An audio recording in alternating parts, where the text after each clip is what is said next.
আসসালামু আলাইকুম। দেখুন সৌদিরা কিভাবে পশু কোরবানি করে। তো এই জায়গায় উট নিয়ে আইছে, তো আমি এখন আপনাদের দেখাবো উটটি কত বড়। অনেক গরম। তো আমি দেখি উটটি গাড়িতে বেঁধে রাখছে আরেকটি মনে হয় ভিতরে। তো ওই ছোট উটটি, এটা মূলত বড়টা লালটা, তো এটারে গাড়িতে বেঁধে রাখছে। সত্যি উটগুলা আসলে অনেক ভদ্র, মানে নড়াচড়া নাই, কিছু নাই, সুন্দর করে বসে আছে। তো আমি উটগুলারে টাটা দিলাম, একটু মজা করলাম ওদের সাথে, কত সুন্দর তাকিয়ে আছে। আবার তাদের চোখ দিয়ে পানি ঝরতেছে, আহারে বেচারাদের জবাই করে ফেলবে, কতটাই দুঃখ। যাই হোক, এটাই প্রকৃতির নিয়ম, কিছু করার নেই। মাংস খাই আমরা, ভালোই লাগে। উটের মাংস কিন্তু অনেক সুস্বাদু। আর এটিতে প্রচন্ড হাই ক্যালোরি সম্পূর্ণ উটের মাংস থাকে। উটের মাংস খেলে আপনার শরীর এমনিতেই অনেক গরম হয়ে যাবে।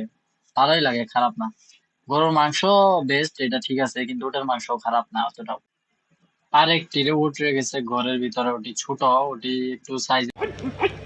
উটগুলা নড়াচড়া শুরু করে দিয়েছিল উটটা, মানে তার ভালো লাগছিল না, তারা যে এইভাবে বেঁধে রাখছে। তো বেচারা অনেক ছটফটানি শুরু করে দিয়েছিল, পরে আবার নতুন করে রশি দিয়ে তারা আবারই মজবুত করে বেঁধে ফেলেছে। তো মূলত এই সৌদির মেয়ের বিয়ে আমি যেটা ভেবেছিলাম যে কোরবানির জন্য ভুল।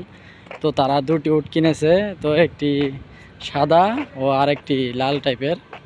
তো এর জন্য আর কি আমি তো ভেবেছিলাম হয়তো কোরবানি টোরবানি দিবে, এর জন্য হয়তো সামনে ঈদ, কোরবানির ঈদ। কিন্তু মূলত বিষয়টা এরকম না। তার ছোট মেয়ের বিবাহ বার্ষিকী, এর যে বিবাহ হবে, এর জন্য আর কি দুটি উট জবাই করবে। তো নিয়ে যাচ্ছে আর কি, মনে হয় সম্ভবত যে আপনার থাকে না, কি বলে গো ওইটারে, মানে কনভেনশন হলের দিকে যে কনভেনশন হলগুলো থাকে, তো সেখানে নিয়ে যাবে, এর জন্য আর কি গাড়িতে উঠায় রাখছে। তো আসসালামু আলাইকুম, সবাই ভালো থাকবেন। ভিডিওটি এ পর্যন্তই।